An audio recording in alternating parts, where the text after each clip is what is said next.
ia miarabanao namana de miarabany koa ny ato amin'ny lafiny teknika de miaraba ny mpanaraka ny fifandaharana zara hevitra. Berija Ravely Manatsoa tany amin'ny taona 2024 tany tena hoe nahafantarana anao tao anatin'ny hetsika fijoroana nitsirary ny Covid-19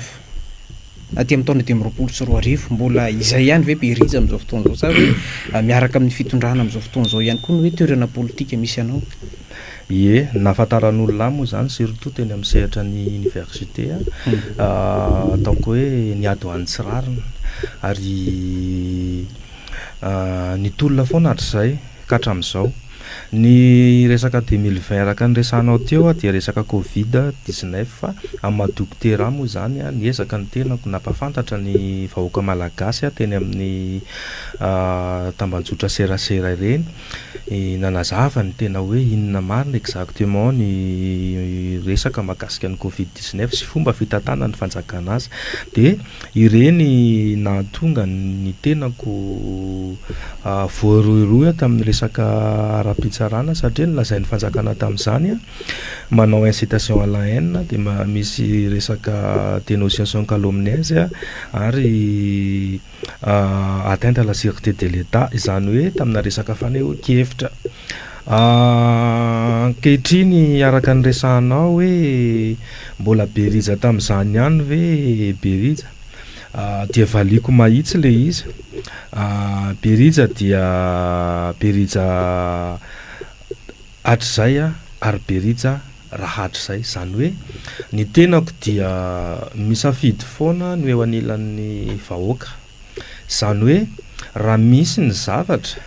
tokony asoan'ny vahoaka dia mijoro amin'izay foana ny tenako hatramin'izao. Ianao fa anatina antoko politika nareo vondrona misy ireo zany amin'izao fotoana izao?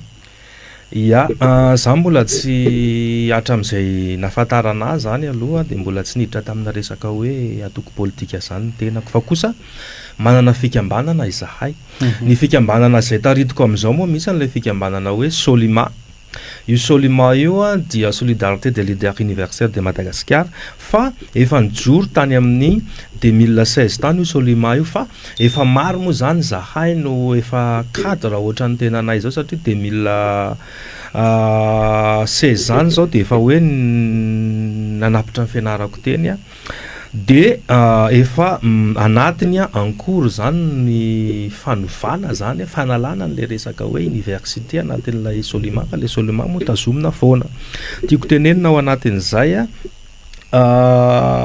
tsy mbola nananeritreritra mihitsy ny tenako ny hoe tsofoka anatina antoko politika fa kosa aorinao zany no tsy ho fantatra aloha hatreto hoe inona ny antoko politika mety hoe aresy lahatra. Tao anatin'izay hoe fidiranao amponja izay de maro ny fifonana nataon'ny olona akaiky anao, fifonana zay tsy niraisina mihitsy nefa inona marina le tena nanenjehana amin'ny Berija zany tamin'ireny ankoatran'le fanambaranao teo olona maromaro moa notononona tamin'ireny isan'izany raha matoa Lalatiana Rakotondrazafy tao anatin'le hoe napiditra anao amponja. Ia, ny zavatra nahazo anay aloha zany dia karazana vasances politique. Vasances politique avy amina resaka liberté d'expression, tsisy resaka hoe nangala-bolam-panjakana na nanao détournement des fonds publics na nanao détournement des deniers publics na nanao resaka corruption. Tsy mbola nanana andraikitra ambony teto amin'ny firenena raha hoe ny tenako donc zany tsy tafiditra ao anatina resaka magoy zany na mikimaika anatina resaka administration. Faharoa manarak'izay malala tsara ny capacité anay zany sy ny compétence anay Ngandra Rajoelina. Toraka zany koa i Lalatiana Rakotondrazafy zay araka ny teneninao fa vao nandeha moa ny deuxième tour io nefa nandeha ny resaka hoe bon raha vao tonga eo amin'le toerana atsika dia tsy maintsy atao zay fomba rehetrarehetra idiran'ny Berija ny amponja sinon atsika zany korontaniny eto foana zany lay fanjakana. Donc zany nananeho hevitra ny tenako mahakasika ny Covid na tsy naneho hevitra ny tenako mahakasika ny Covid dia tsy maintsy hitan'ny zareo foana ny fomba nampidirana tany amponja satria fatatsika tsara ny fomba fahaizan'ireny olona reny monter dossier tsy teny ahoatra anazy ny rôle immersia zay tsisy nidirany tao anatiny lay a fitakin'ny mpianatra sy olon-tsotra ny fiovako teny ambohipo teny amin'ny 3 semaine tamin'ny 18 juillet kanefa dia niterena nampidirina rôle immersia niterena nampidirina ny anabaviko izay tsy mbola nanao resaka politika ary tsy mahalala ny zavatra ataoko anatina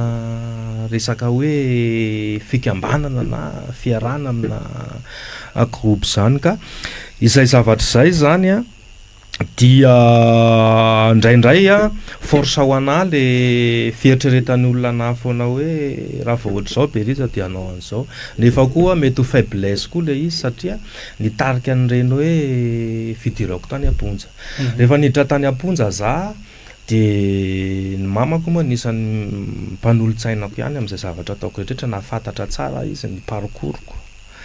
dia mahafantatra tsara izy ny zavatra ny ainako hoe tena tsy misy zavatra tokony hitazomana any Amponja dia nisy fotoana izy a tena hoe nanao an'izay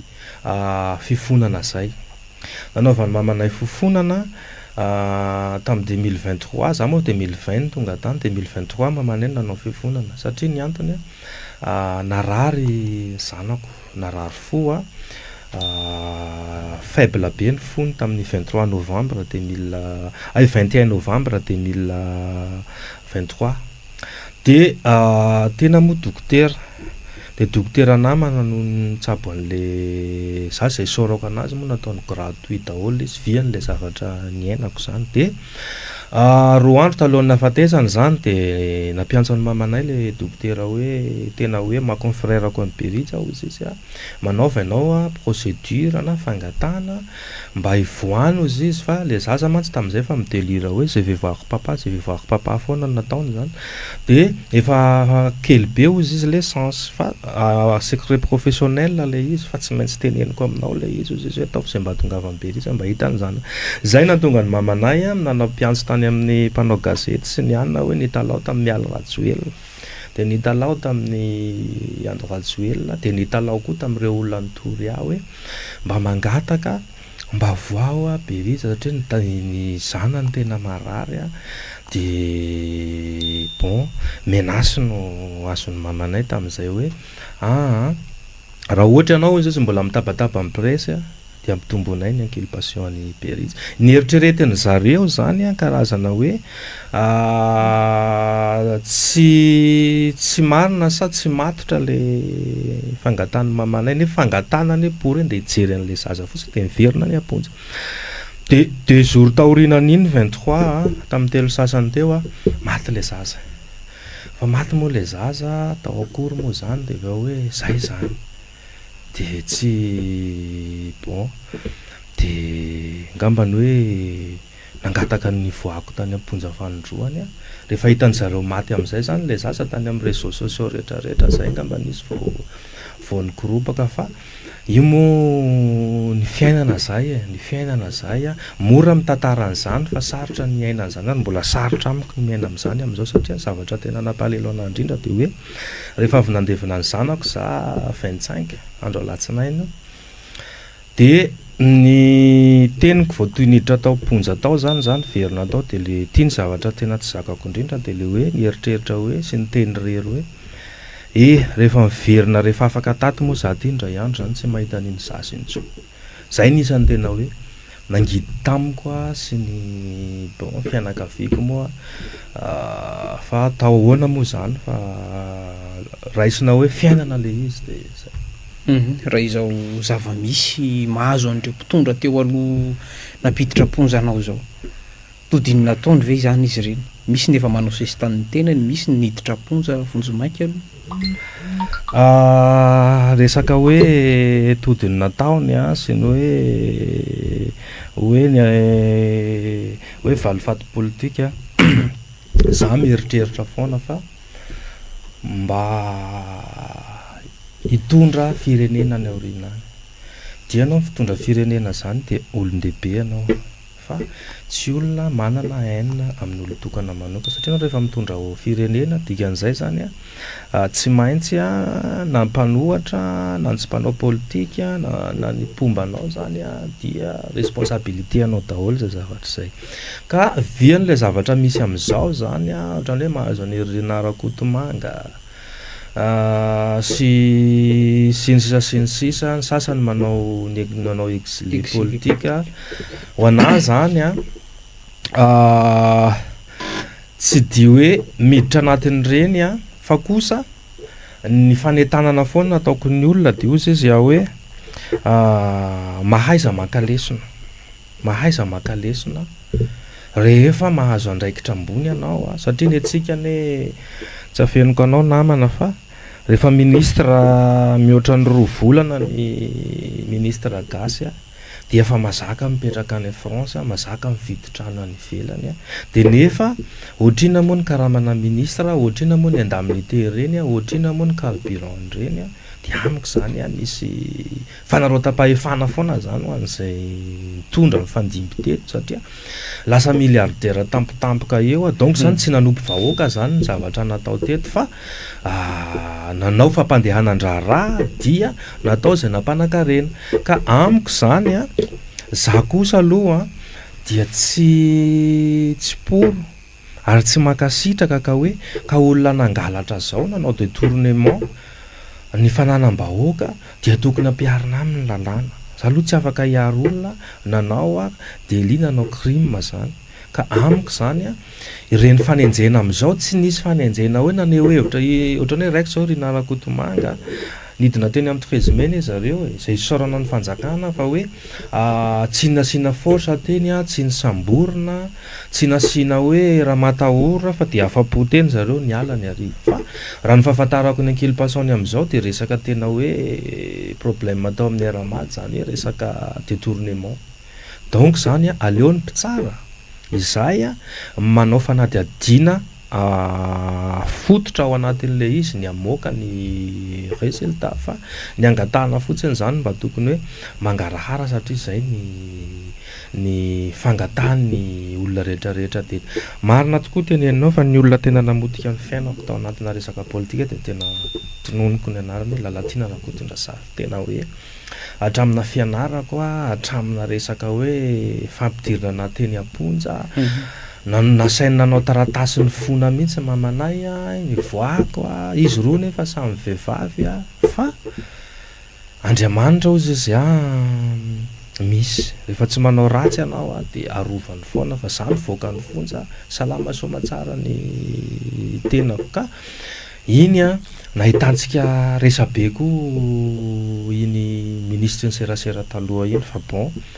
mino koa ary atsoko ny satria raha fahafantarako azy zany mandeha ny audita iraky ny ministera reny amin'izao de aoka mba ivoaka daholo zany ny makasika an'ireny olona reny raha ohatra izy madio tsofina rano izy raha ohatra kosa izy ka nangalatra nanodikody mbola mpanjakana de tena miantso ny tompony andraikitra zay hoe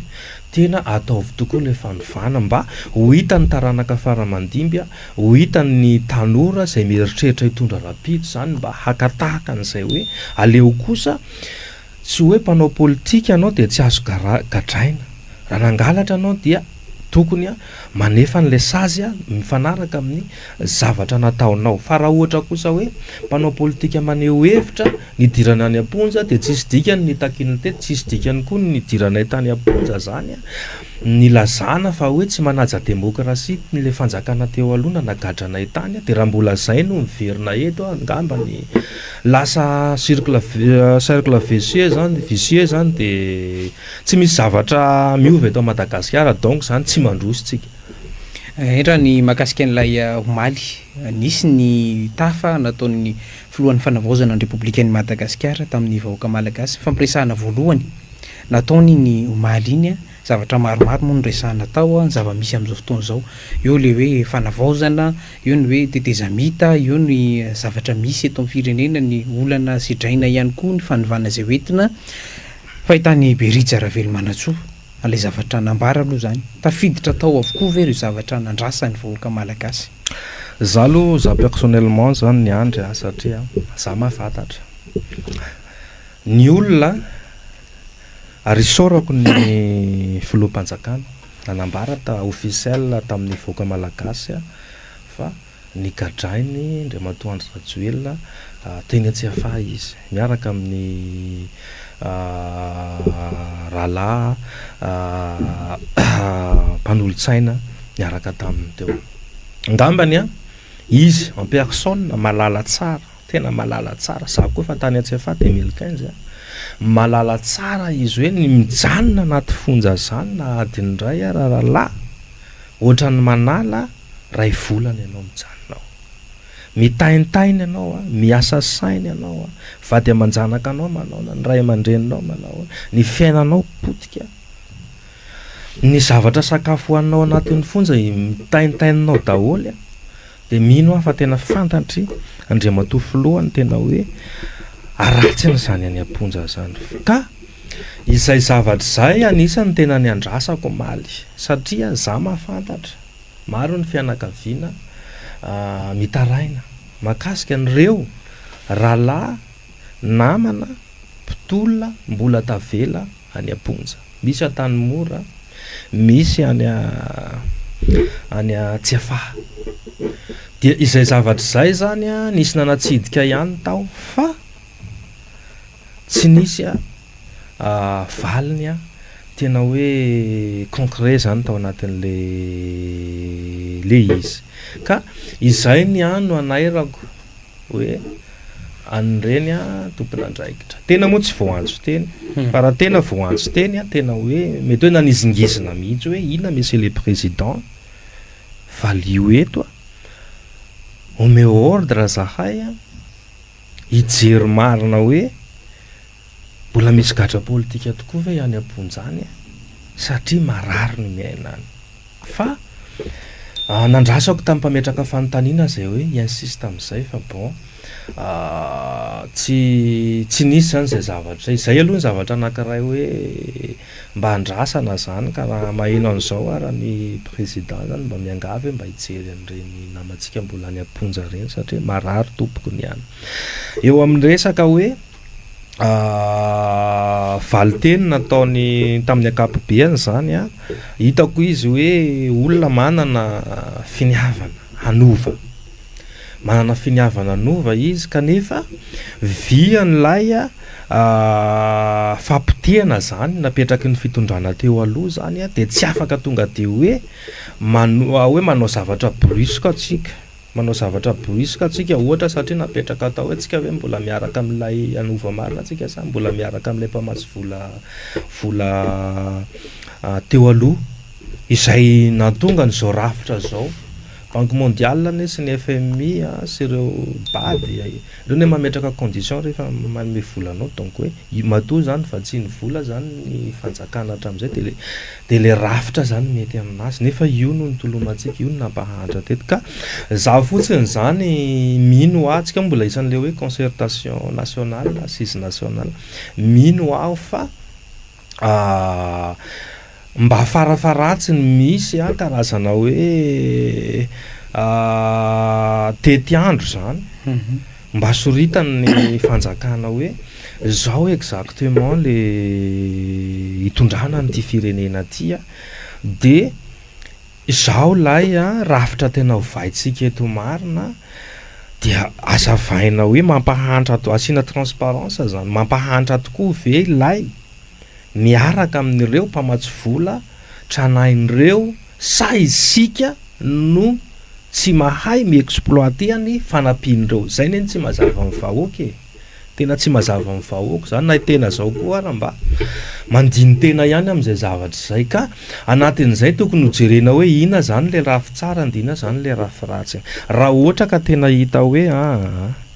tena ty rafitra terena izy reto no mampahantra antsika tokony mijery lalam-bola hafa zany tsika any amin'ny pays matanjaka satria be da be izy ireo de amin'izay fotoana zay zany mba misy valiny le zavatra notakina eo amin'le hoe fitakina zay fanovana izay misy n'le fikaona andoam-pirenena atao am'izao fotoana zao tena mizotra makany tokoa ve le pratika politika eto Madagasikara fahitany Berija Ravelonantsoa olo-pirenena tsy engagé anatina antoko politika ianao afaka miteny le zava-misy ny teny filoham-panjakana maly efa misy ny antoko politika efa miazakazaka manao pré-campagne mbola tsy tafapetraka akory lay tsipidalao hiatrehana n'ilay fifidianana fa efa misy ny manao an'izay tokony hifantoka am'izay tokoa ve ny antoko politika rehetra sy ireo hoe vondron'olona maro samihafa aloha zay vao miroso any amin'le fanomanana fifidianana na hoe efa miketrika ny hoe mahakandida sady afaka roa taona moa le izy za ndray zany fomba fijeriko hoe tsika moa mahitsy zany afantaran'ny olona anahy mahitsy fahafantarako anazy ialako tsiny raha ohatra hoe fadisoa tsisy mahafantatra angamba antsika fa ny team ihany manao fitetezam-paritra amin'izao ny président Ravalomanana sy ny ekipany amiko indray zany za manao fijery mahitsy fomba fijeriko an'ilay zavatra ataony zareo reny raha toko politika ianao de ataoko hoe adidinao no mifampiresaka amin'ny vahoaka de za zany za franchement tena hoe tsy de manisy olana hoe team na ny SVM na iza mandeha mitety fary satria ataoko angamba ny fanandritra ny fitondran'ny Giandry Rajoelina tsisy olona tsisy mpanao politika afaka taloha reny nazo ny président Marc Ravalomanana le vao mandeha de arana gendarme sakasakana ka tsika nanova ataoko hoe tsy raha ohatra zareo manao fitetezam-paritra ka tsy miteraka fanakorontanana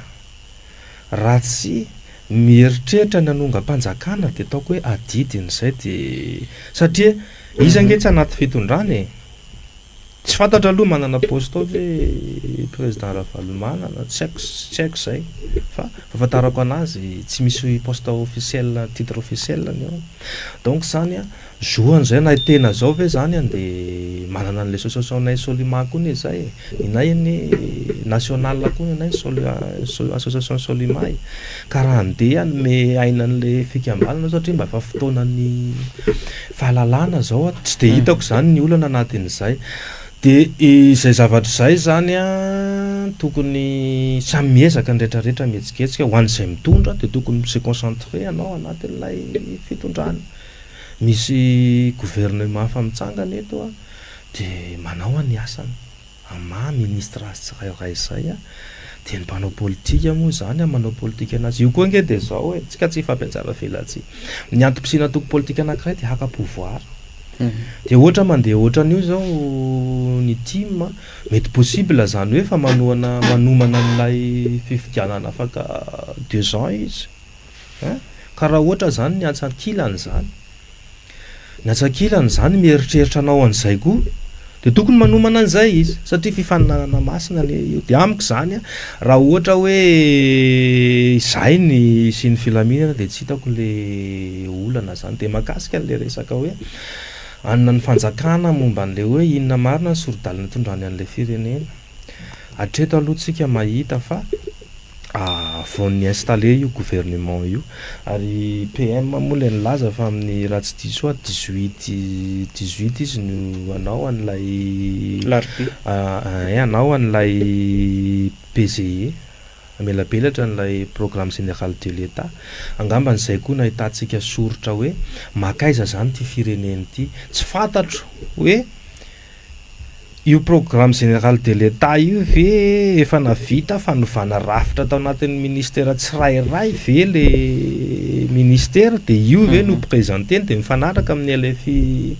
2016 bon ça reste à voir zay zavatra rehetrarehetra zay fa ny tadiavin'ny vahoaka dia ny fampandrosoana tsisy akoatran'izay izay atsoko ny vahoaka koa tsisy fampandrosoana zany eto tompoko raha ny toetsaitsika tsy miova koa zany hoe tsy ny mpitondra rery ihany no garana fampandrosoana amina firenena anankiray fa ny vahoaka firaisankina ny vahoaka makany amina resaka hoe fahafantarana aloha ny zavatra tokony ataon'ny tsirairay de mitambatra ireo a de manao karazana tir croisé a pyramide de hoe miakatra lay fandrosoana zany fa tsisy eto hoe tsika ve manetsinetsina lavaka zao anatin'ny hoavy ny oram-baratra manary sase tavoangy anatina dalina de rehefa miakatra ny rano de hoe tsy niasa le fanjakana aoka mba samy responsable za zany tena za anatina fikambananay a ny jeune miaraka amiko mahafantatra tsara an'izany hoe président Beliza tena hoe nena zavatra tsotra be tsy hoe tsika nakena mpitondra foana fa jerenako aloha ny tena tsika satria nena za fitondrako ankizy fitondrako jeune nena de tsotra be rehefa manongana membre de bureau za de nena petrako hoe tsy hoe za président na za secrétaire de arakaraka ny toerako ny mampatanjaka ny association-tsika fa arakaraka ny asantsika tsirairay mitambatra no afahantsika manome production anatina zavatra anankiray atao tiako tenenina anatin'izay a samy responsable daholy na ny mpitondra na ny vahoaka. Raha ny makasika an'ireo hoe fanovana izay a ady amin'ny tsy maty manota anisan'ny nambarany sy naverimberiny filoham-panjakana izy io maly io koa le hoe ady amina kolikoly fa mitsimbola ary nahazo amin'ny tsy ara-drariny tsy ara-dalàna ireo no tokony diazany raha nambarany filoham-panjakana omaly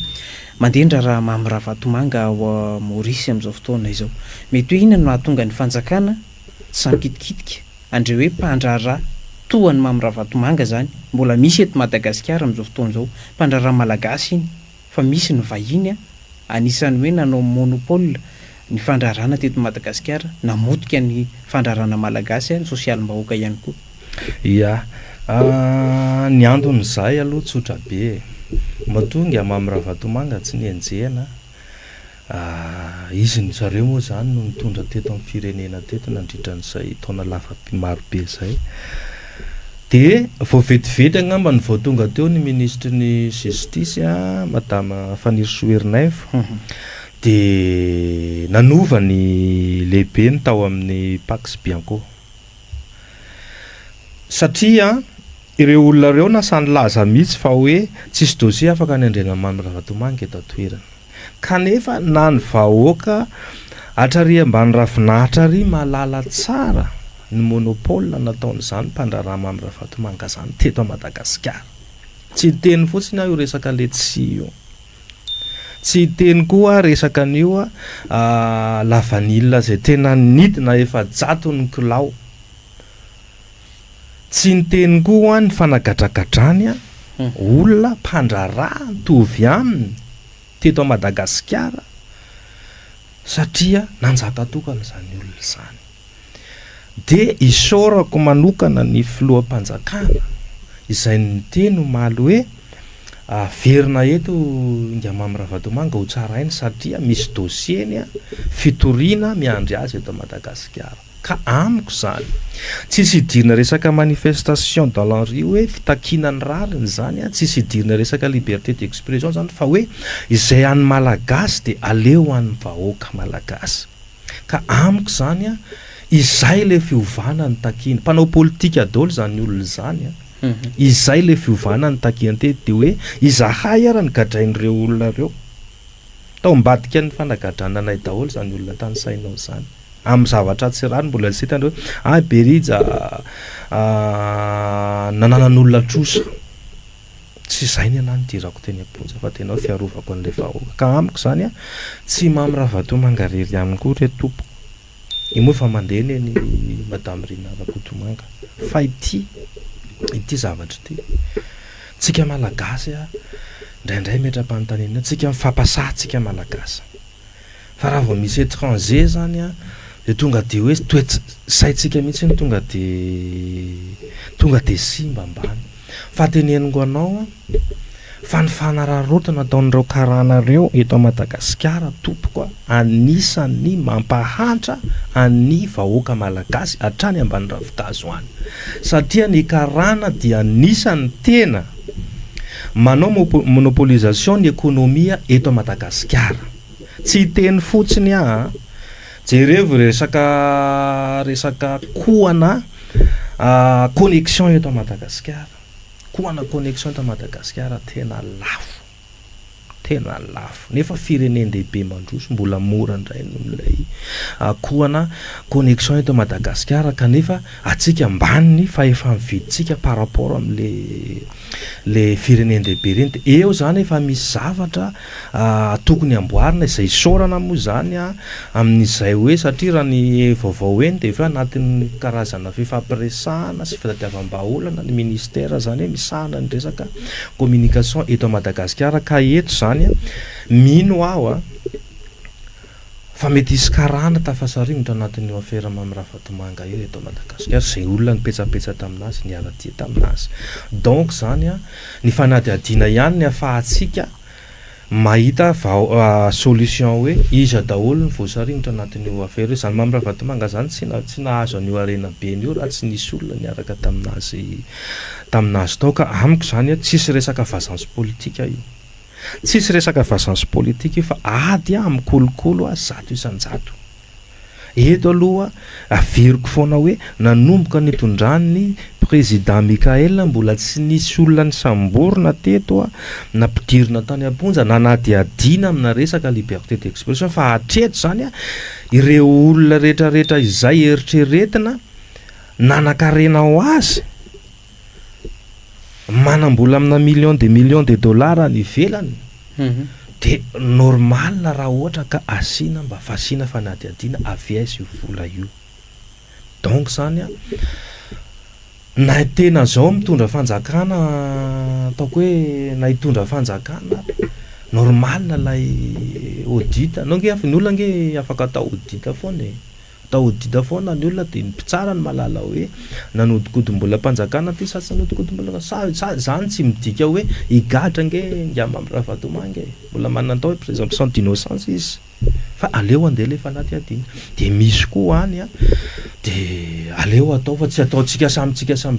gasy ihany le fa mba jerevy koa le karaha fa be da be ny karana maberesaka eto Madagasikara ary angamba ny any amin'ireny réseaux sociaux reny de efa be da be no mitonontonona anarana any ka io moa zany ny tanjona raha ny hoe fahafantarako kely ny ministre ny justice amin'izao zany hitako izy manana an'le finiavana tena hoe ady amin'le kolokolo zay ary zahay de mampirisika anazy tena hoe tohizo le izy satria zay no nitolomantsika teto le hoe haute cour de justice inonivon'ny anteny meram-pirenena izy io ao foana ny vato misakana an'io tsy ahafahana manadiady manokatra fanadihadiana tam'le hoe zavatra tsy nety nataona olona ambony teo aloha mbola tsy nisy izy io fa ny voamerana io de mitsangana eny amin'ny anteny meram-pirenena eny anisan'ny nambaran'ny premier ministre lehibe ny gouvernement izy io nirina nolaza teo hoe tsy tokony hialokaloka amin'io le hoe zo fiarovana manokana ny mpitondra fa tsara aina eny amin'ny fitsarana ambaratonga voalohany rehefa misy ny tsy mety ataony raha zao zava-misy zao mety ho azo heverina ve zany ny sokafany fanadihadiana andreo olona ambony amin'izay zany nanao tsy nety eny amin'ny ambaratonga voalohany eny amin'ny fitsarana izy io rehefa mbola hoe tsy nahazo fankatoavana teny amin'ny anteny meram-pirenena mihitsy tamin'ny fanokafana an'io fa hitany Berija Ravelmanatsoa zay za zany resaka hoe haute cour de justice izy io moa zany efa rafitra nitsangana fa tena marina efa mantaona izy io hoe tsy mety misy tsaraina manova rafitra atsika zao za zany tena mangataka hoe esory eny amin'ny assemblée nationale io aleo atao fitsarana maleo teny tsy haiko mihitsy za raha tiako hovaina mihitsy ny anarany esorina eny amin'ny assemblée nationale io tadidio ny sakana an'iny io nge resaka relation foana azonao matoa zay ny olona anankiray ministre de tadidio tsara fa misy député mpanohana zay mbola système atsika eto misy député mpanohana foana izy san'izay donc zany nanangalatra io olona io ka rehefa tonga reny amin'ny député de bloqué ny zareo le izy de aleo ny fitsarana ny mpitsara madio ary rafitra anankiray indépendant no apetraka eto mitsara ny olona aux emplois de l'État tsy misy hitsabatsabahany député satria misy pouvoir anankitelo tsika eto pouvoir exécutif pouvoir législatif pouvoir judiciaire ka ny asejy zany tokony tafiditra anatin'ny pouvoir judiciaire zany raha tsy mahay droit ny tenako donc zany aleo teny isaraka ireo eleo tena isy le séparation du pouvoir ary angatako zay zavatra zay fa za miteny aminao fa raha tsy mandalo any amin'ny assemblée zany zony io efa betabe ny olona ny andraikitra toerana ambony teto efa no tsaraina zany amin'izay fotoana zay miena kokoa ny riskana kolikoly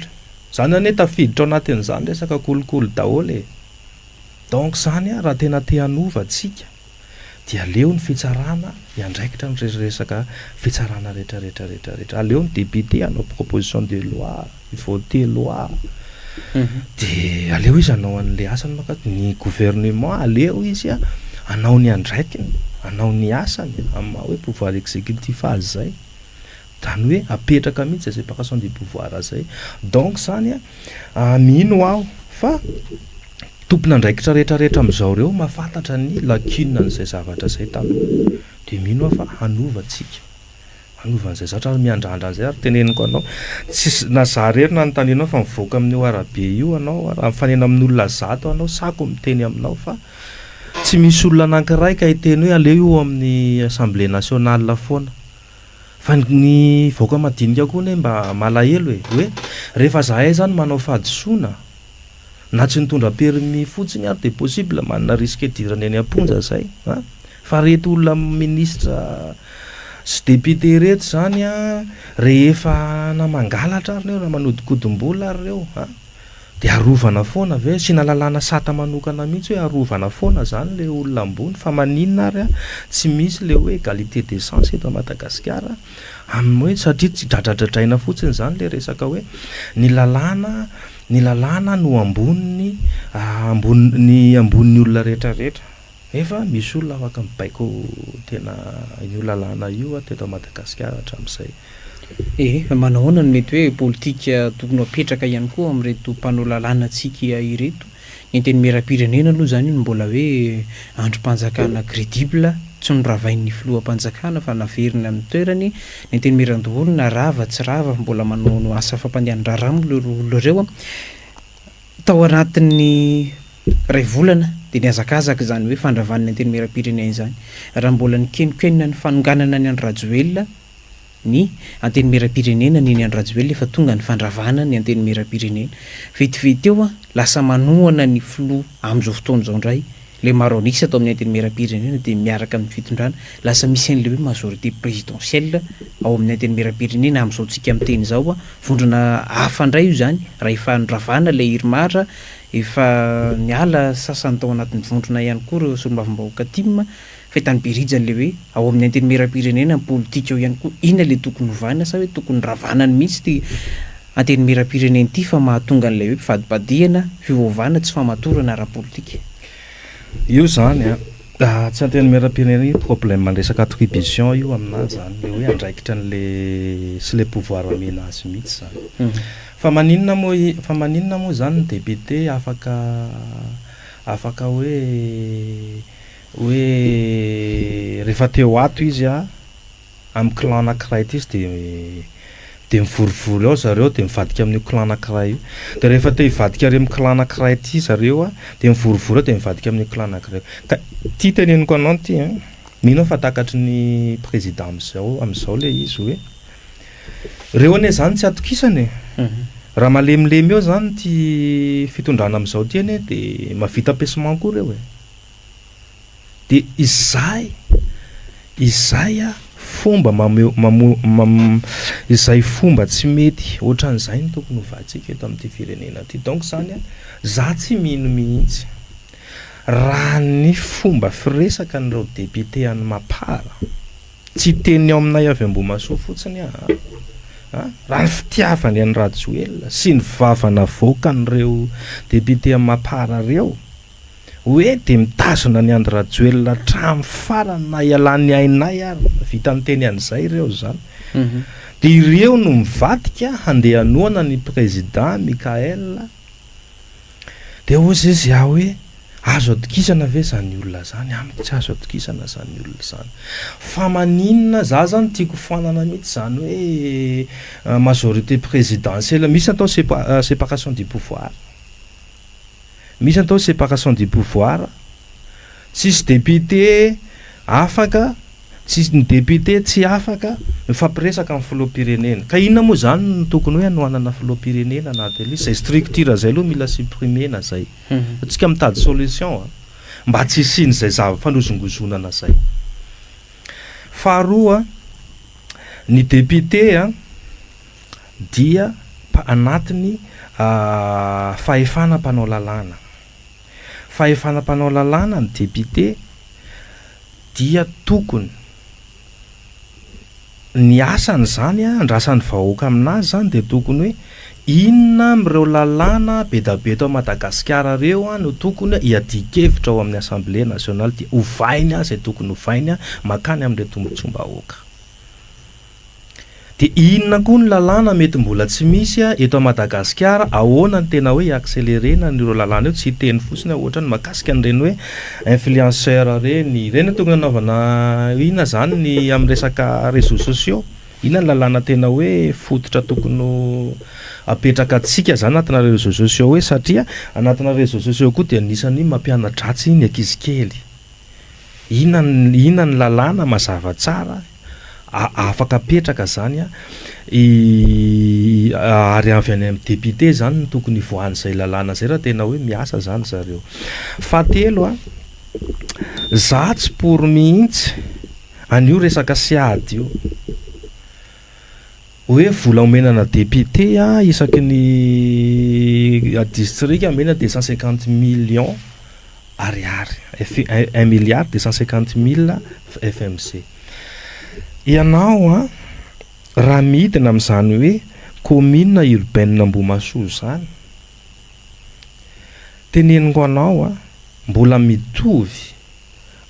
commune urbaine Ambohimasoa 2025 mitovy amin'ny commune urbaine Ambohimasoa tamin'ny 1998. Tsy misy mihitsy fanatsarana ilay tanàna sy ilay commune manodidina eo. Rehefa ny adiadinay na akaiza daholo ny volan'ny siady nanomboka tany amin'ny 2019 de tena hoe manjavonjavo tanteraka satria le député nitsofoka any amina resaka asan'ny pouvoir exécutif. Donc zany soit io siady io tsisy,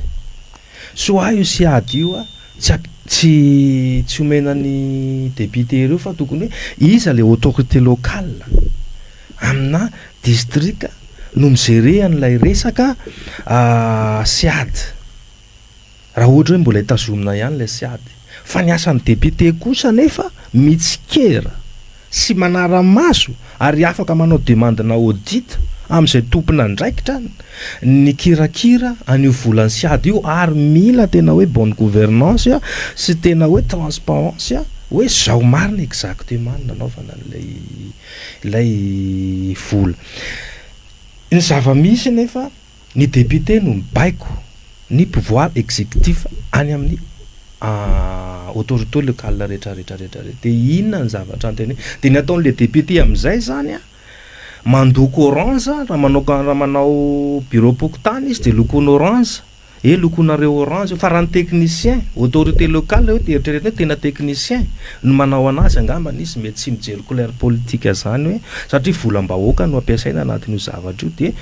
ny couleur apetrany io tsy couleur politique mihitsy. De izay zavatra zay zany ny anahy zany ny tiako hovaina amin'ny député de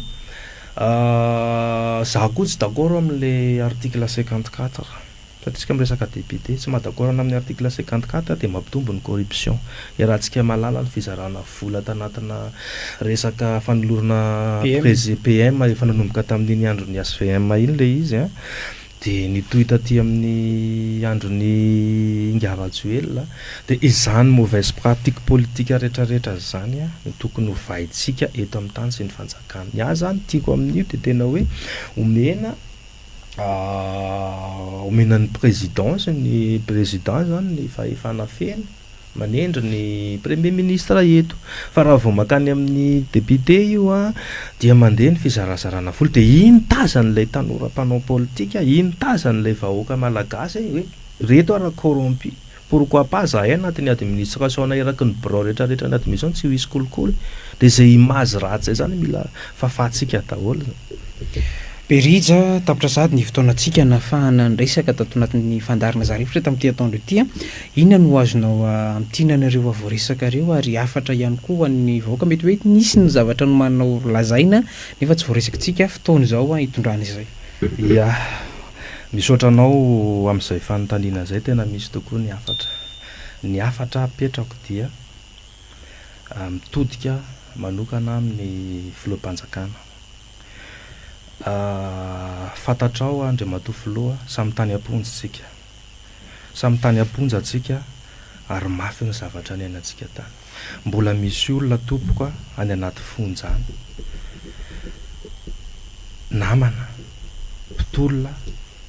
mba jereo manokana reny Andriamatoa filoha. Faharoa,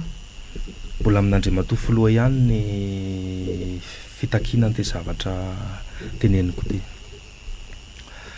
Miangavy tompoko mba tsy asimba ny titolona ty, tena miangavy. Mbola maro ny tompona andraikitra teo aloha any amin'ny administration rehetrarehetra any, mila fijerena manokana satria raha te handeha lavitra ianao, raha te hijery ianao ny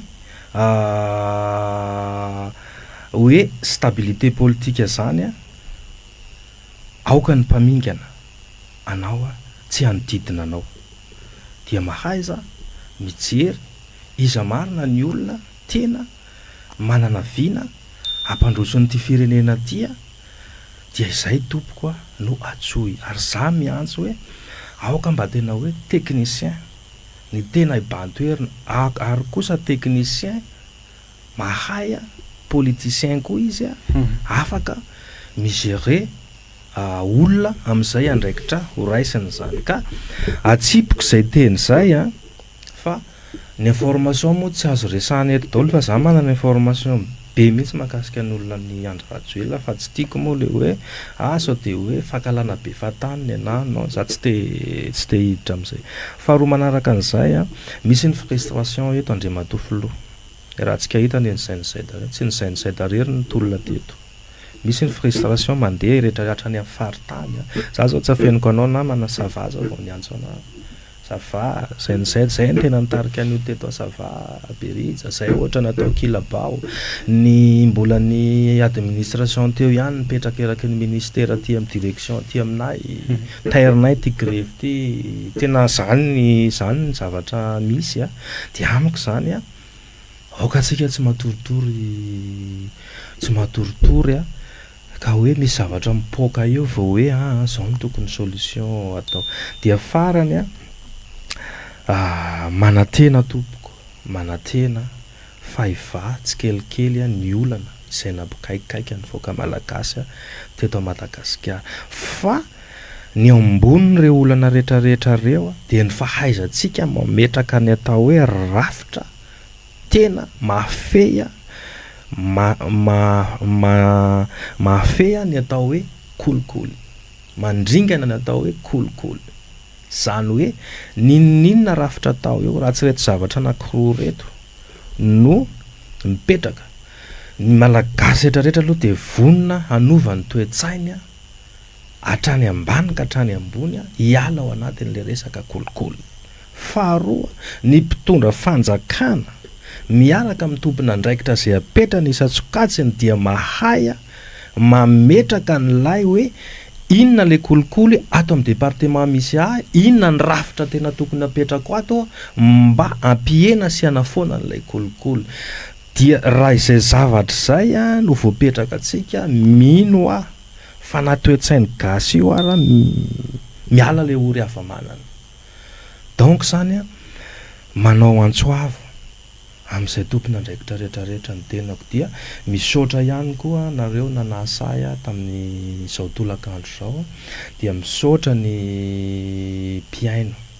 sy mpanaraka n'izao fandaharana zao, fa ny tanjona antsika moa zany dia hoe Madagasikara mandroso dia makany ka dia makasitraka tompoko.